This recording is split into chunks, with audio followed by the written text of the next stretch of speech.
Hi, hello, my guys, gays, and purists of race. Happy New Year, everyone. We will get into me talking about Puss in Boots 2, the pussying in un momento, and I will leave a timestamp for you to skip what I'm about to say, but in the last few uploads, I talked quite a few times about this big end of the year video I was working very hard on and was very excited to upload. As you probably know, the end of the year came and went. The video did not happen. So what gives? Well, life, my friends. Life gives. The end of the year was a series of unfortunate events for me. My iPad decided I'm not allowed to use Procreate, and I had to wait till January 4th to resolve it, which also came and went, and as of writing, I now need to go to the Apple Store. I can't even sum up what the actual problem was, because if I have to explain this one more time, I will literally explode from how mind-numbingly stupid this situation is. So cause I didn't have access to Procreate, I didn't have access to my assets and backgrounds I had been working on for the video, and basically I had to completely pause on working on that part of it. At the same time, I got diagnosed with Lyme disease. Hooray. I had issues not only getting a hold of my meds, because I don't know which pharmacy is the one near my house, because this one has closed down and turned into these different ones like a million times, and this other pharmacy, a separate one, is on the same street but in a vastly different neighborhood, and they don't have the meds because they had it for over 3 days, which is way too many days to hold on to it. Obviously, it's not like it's the middle of the holiday season and I'm extremely busy, and also went to the wrong pharmacy. But then when I got the meds, my body didn't really like them. So all that, and it was the holiday season / Kwanzaa, so I was juggling too much, ran out of the mental stamina to work on the script for the video either. So flashing forward to today, I do still want to finish that video. I do still really believe in it, and I think everyone will really enjoy it. The video is basically like my best things I saw this year from 2021. Everything is a blur. I don't believe in time, if I'm being honest. But like with a lot more energy and creativity and just all around better structured. So my hope is that we keep this train going. I do my regular uploads. Part 2 of the Ever After video, part 2 of the Magical Girl video, a 2022 sketchbook tour, so on and so forth. And as much as possible work towards finishing that video. Hopefully have it out by sometime March or April. I have a feeling since you guys know a lot less about this video compared to me, this little update doesn't really matter as much to you as it does to me, but putting it here and saying it to you watching makes it like a thing. I've set the intention here in front of you all, so now it'll happen. Anywho, doodly, let's talk about Goat in Boots. This movie bangs so hard. I don't have to tell you that though. Just a warning, this review isn't gonna be groundbreaking. I'm not gonna open your third eye and expose something about this movie you missed. I'm gonna say what everyone has said, but now it's me saying it. I just can't. I love this movie so much, and I can't keep it in anymore. I have to. First of all, I know Disney is kinda, emphasis on the kinda, out of their sequels everywhere, all the time. Remember this thing from your childhood that you love? Look, we made it worse! And you still buy tickets and watch it in theaters. Phase.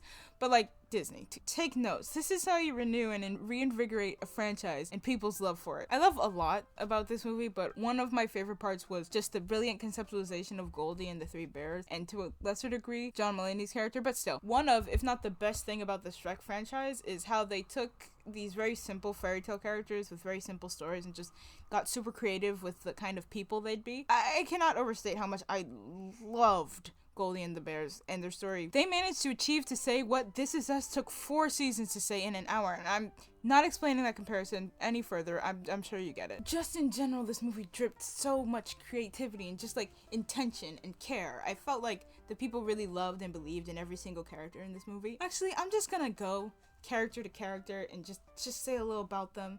Okay, let's go. Little Jack Horner sat in the corner eating a Christmas pie. He put in his thumb and pulled out a plum and said, "What a good boy am I." I don't feel like a good boy. Jack Warner? Is it Jack Warner? I don't remember his name. Horner? I think it's Horner. Sorry. I didn't hear his name the first time and saw just his initials on the gate a few minutes later. I no lie thought Jack Harlow was about to pop up. You're not gonna shoot a puppy, are you, Jack? But anyway, John Mulaney, because of certain events last year, I am no longer a fan of him. But credit where credit is due, he killed this shit. The only other reference for his ability as a voice actor is the Chip and Dale movie that came out last year. I think, which was not good, and he was not good in it. But this movie, oh my god, he was in it. I could tell he was having a good time. It was so much fun to have a very silly, comically evil, and like shamelessly awful villain that was so silly to balance out the grimmer and much more threatening villain. But we'll get into that later. Also interesting, this guy wasn't really in any of the marketing for the movie. He was a complete surprise, and he was a delight. I laughed very much every time he fucking murked one of his chef guys. All the deaths were so violent and extreme. It was kind of crazy. Oh yeah, this movie was one that really pushed its PG rating. I'm not an idiot that's gonna be like, this movie is too mature for kids to get. Kids aren't stupid, but they had so many bleeps. Puss bleeds, real blood, and like I said, graphic, violent deaths. I know this movie like scared the shit out of some kids. Like I know this movie. I just read that. I'm just about to read the same sentence. I was a kid that thought about death and wouldn't fall asleep thinking I'd pass in my sleep a lot. This movie would have freaked the fuck out of me. Also, a little side note to Jack Horner's character is Morality Bug, or whatever his official name is. I'm guessing because Disney owns the name Jiminy Cricket. Fuck you, Disney. You've never done him honor. And yeah, he was the goat of the whole movie. Don't like how many times I use the word goat in this script. Not a fan. Don't even really like the word. Finding herself inside a strange house, she was a little frightened. She was also very hungry. She dipped into the big bowl of porridge, but it was far too hot. Then she tried the middle-sized bowl, but it was all gooey. But when she tried the baby bowl, it was just right, and she gobbled it all up.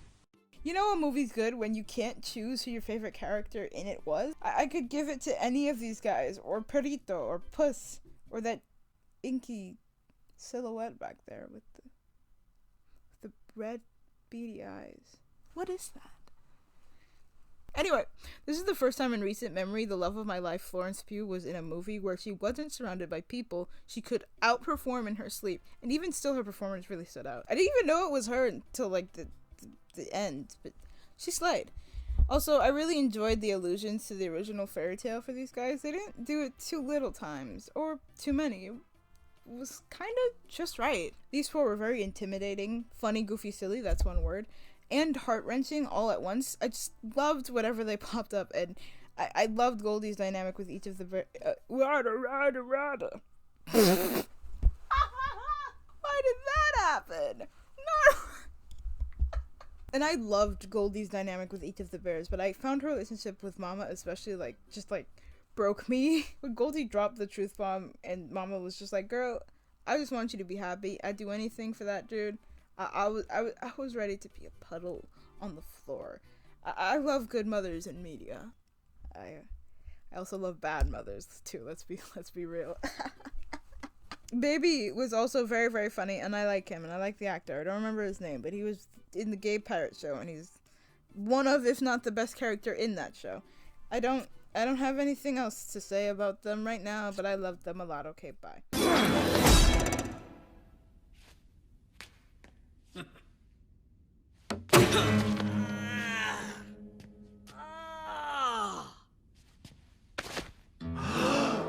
You hit me in the head with a guitar? You're a woman? Oh. Whoa. Amateur. Listen, I don't remember one singular second of Puss in Boots 2014. I just remember leaving the film feeling empty. I don't remember in a good way or a bad way. Have I explained that concept before? Should I explain what I mean by that? I remember writing it in a script or something. Maybe I talked about it in my Don't Worry Darling review. I don't remember anything from that video. Anyway, I think it'd actually be a fun follow-up to this video if I did a review of the first one. I already got a perfect title. Wait, was the first Puss in Boots any good? But however, while I do not remember that movie, I really appreciated they kept Kitty and kind of paid respect and homage to that movie by not really feeling a need to reintroduce us to her in much depth. I loved her lots, her dynamic with Perro. Sorry, don't know why my brain stopped. It's like, That's it. That's all the reading you're getting out of me. I loved her lots, her dynamic with Perro and with Puss, and just her very honest and very realistic approach towards life. I'd hate Puss too, dog. Although I don't know how, if she didn't show up to the wedding, how did she know Puss didn't show? Unless she was lying! Wait. What if she was just saving face? Everything she said about why she didn't want to marry Puss can still be true, but also her saving face can be true, if that makes sense. I don't have many thoughts on her. She was good. Good kitty. You know, if it's the same to you, I think I'll just stick with Perrito. I kind of like it, since that's what my friends call me. Then perrito it shall be. Alright, we're getting into good shit here. Alright, no lie, I'm not gonna lie to you. First few times I saw him in the marketing, I did not like this silly little dog. I didn't.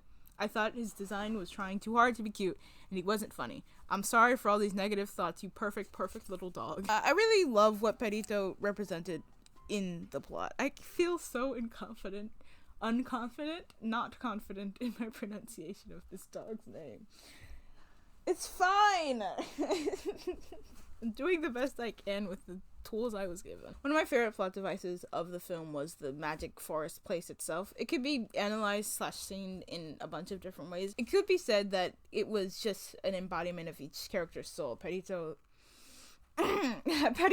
focused on the serenity and simple little joys of life. Kitty centered around her loneliness. And Puss is focused on his different levels of fucked up we're not even gonna get into. Or it could be read as the forest showed each character what they needed to see, which, you know, it did because Kitty and Puss happened to be with Perrito.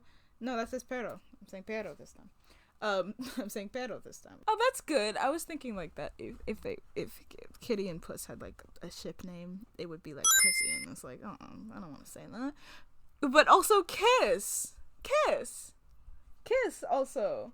I just noticed that because I can't read, and that, but you know it did, because Kitty and Puss happened to be with Perro at the Roses thing, and Puss's Elsa castle did help him come to a realization on the kind of person he's been and that he wants to be. And of course Goldi's wasn't very nuanced or complicated. It was straight up just like, girl, you already have a family, chill out. That second reading is a bit more complicated because maybe that was the point of the forest, or maybe that was happenstance and the plot needed it to happen, who knows. What was my point?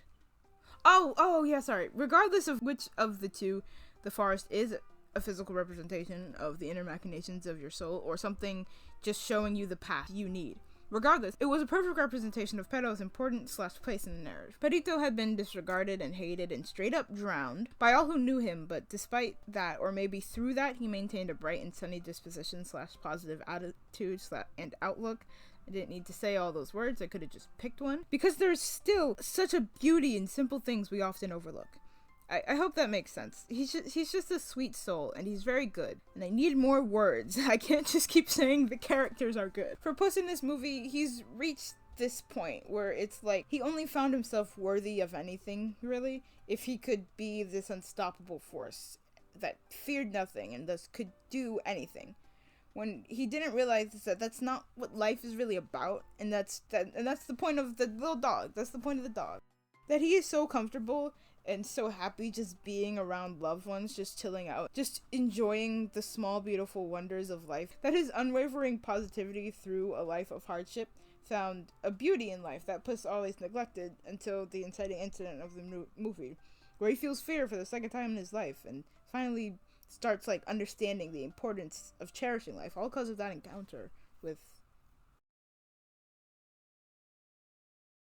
What were we talking about? Oh yes, small dog. I think at one point he literally is just like, home slice, I legit have one singular life, and I've been quite enjoying it, just chilling out here with you and Kitty. I'm paraphrasing, obviously, but nonetheless. I think he was essential to the plot, and he served his role very well. Also, he probably had my favorite bit in the entire movie, very early in the beginning, when we first meet him, and he's trying to talk to Puss, and Puss is like, no hablo English, and Perrito...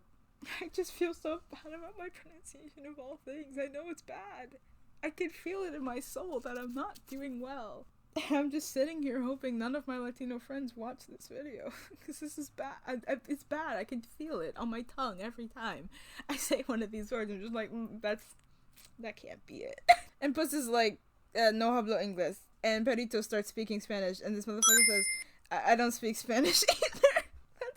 It's just a good bit. I really appreciate when comic relief characters are more than just comic relief, not only because they have an important place in the narrative, but also because they are just well-rounded characters that you care about them. Perro could have very easily been a very, very bad character that I despise, but they didn't do that. He maintained his charm through the whole movie.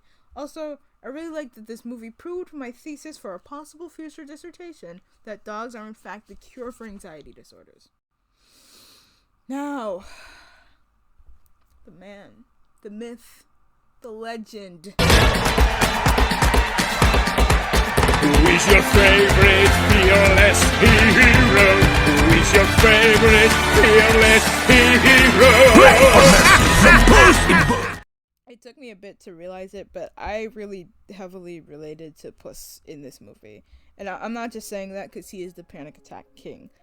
I live and have lived my life very similarly to how Puss had for a good chunk of his life. Obviously, I'm not a Robin Hood styled hero stealing from the rich and giving to the poor, and I don't slay giants or anything. But I'm good at and revered and celebrated for one singular thing. And when I have to or try to do anything outside of that, outside of my comfort, I run. And in this movie, Puss lives my literal nightmare. In the part of the video I'm sure a bunch of you skipped, I talked about for a little bit last year I wasn't able to use Procreate. Again, obviously, not having access to your art program of choice is not the same of finally having to face your own mortality. But please, for the love of God, stay with me here. I could, of course, draw traditionally or use a different app, but those aren't the thing I'm exceptional at. And for the first time in a long time, I was confronted with a question I haven't thought about in a while. What if I couldn't draw anymore? What if somehow, by some injury or change in circumstance, I had lost access and or the ability to enact the creative power in my mind? I think it would depress me, like a lot. I feel like I'd stop feeling special or different and finally be serious about life, get a job, and live in the same monotonous line of motion that the majority of society lives in. I'd forever be haunted, in a way, by the memory of how special I was for my work, that while I didn't touch as many people as I could have with my art, I still touched a lot. I think I'd mourn it, the life I had, and if someone full of life and joy who didn't know me came to me telling me I'm still worth as much, I don't think I'd listen to them. I know this kind of seems melodramatic and hyperbolic to non-artists or non-creatives to hear me compare Puss's circumstances to my own. I know, but I really think that that's part of the reason his story was so touching to me. There's something almost haunting about how uncomfortable of a portrayal of Puss this is for the majority of the movie.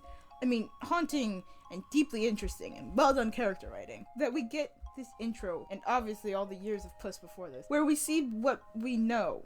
A daring, fearless, small cat guy that can do anything and lives his life to the absolute fullest. It, to a degree, is aspirational, but still unattainable. It's insane to me that, yes, while how gorgeous it is, this first, 5-10 minutes, I have no perception of time when I'm at the movies. I thought Dune was 8 hours long, I'm not joking. But this beginning part feels so generic and common, like, it feels like exactly what you'd expect from a children's movie. It feels safe. And then that rug of safety is completely ripped out from under you, and you're treated to the most frightening and unexpected imagery you could get from a movie like this. Puss is shaken to his core in a way we have never seen. His fur stands up, his eyes dilate, and he bleeds. Never have we seen an enemy strike Puss, and the added drama of the blood and the fact that he doesn't pick up his sword and keep fighting like always. He runs. All from that encounter with that ominous, foreboding, lurking, ever-present... Okay, fine, okay. I've beaten around the bush enough. Now let's talk about him.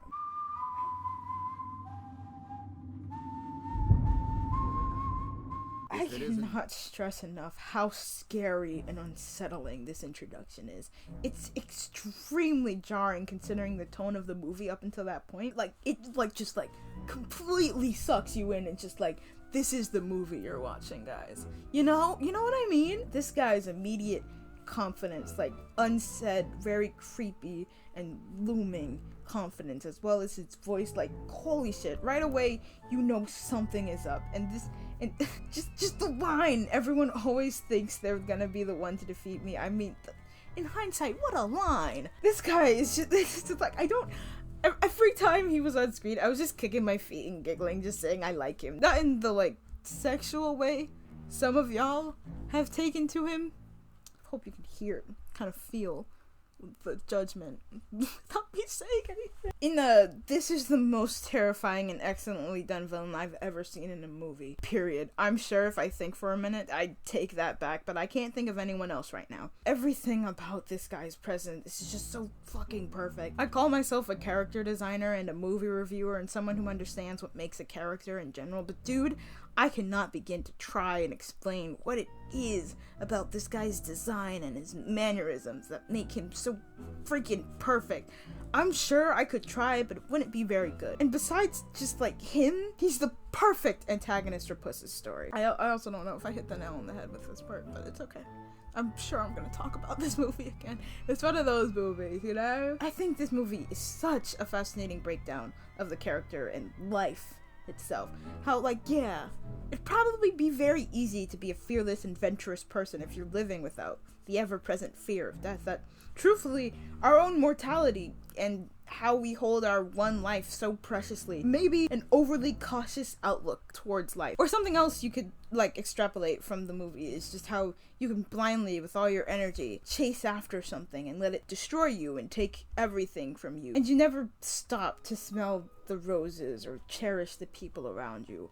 Or you can, like, have a healthy mix where you could stay dedicated to that thing that you want, but also, you know, be happy with what you have. I feel like that's an oversimplification, but nonetheless, that was one of my favorite parts of the movie, that, like, in the end, no one actually used the wish, that everyone's journey or, like, path to living the life they want was all, like, from internal change. I think this movie had one of the most fun and also gratifying final showdowns, like, ever. It was just like hit after hit, man. Sorry, got a little off course, but yes, I love the cat from the movie. Antonio Banderas. Remember when I, like, instinctually from my soul, not planned, not like a joke or anything, just completely said rada rada rada. Antonio Banderas has not skipped a beat.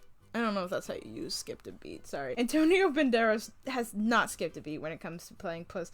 It's been like, what, 7 years? He was fantastic. Puss really just struck this perfect balance of likability in that not only was he, you know, regular old, extremely charming Puss in Boots, but he was also relatable and sympathetic and just, like, had a really good arc. I love him lots, okay?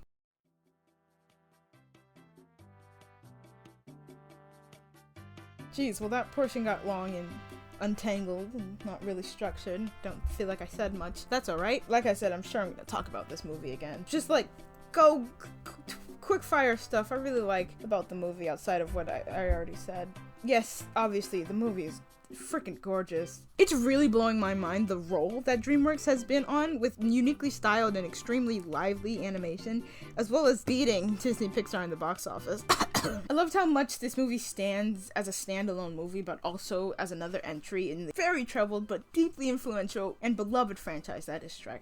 I mean, just what else can I say? Everything that could be good about a movie is done well here. The pacing is freaking stellar. Even movies I really enjoyed last year, like Black Panther and other stuff I can't remember right now, had so much dragging at points that just broke immersion. This movie knew when and how to slow down for exposition and or character introduction, and God, this movie rocked at character introductions. The comedy, stellar. The action, incredibly stellar. Every fight scene in this movie was so alive and well choreographed. It's like incredible. Like, in the classic sense of the word, like, not credible. Like, I do not believe it. Yeah, I literally don't know what else to say. I think I summed it up, so maybe I should just call it. Thank you for joining me in talking about something I love this early 2023. Now join me back again next week, or whenever I finish it, for something I did not so much love in this early 2023. If you like my little drawing I'm doing in the background of the video, feel free to check out my Instagram. I post my art there all the time, and your support over there would mean a lot to me. Also, if this is your first video here, hi, I'm Sarah and I do stuff. I draw, mostly I draw. I talk about movies and TV shows as well as my own stories and ideas. If you want to stick around, I'd really appreciate that. So hit that little subscribe. I have a lot of stuff in the works that I'm very excited about and would love to share with you. This is getting long, so I'm gonna shut up and say goodbye. Thank you so much for watching this to the end, and I hope to see you around these parts again very soon. It's okay. That's fine. That's okay. Bye-bye!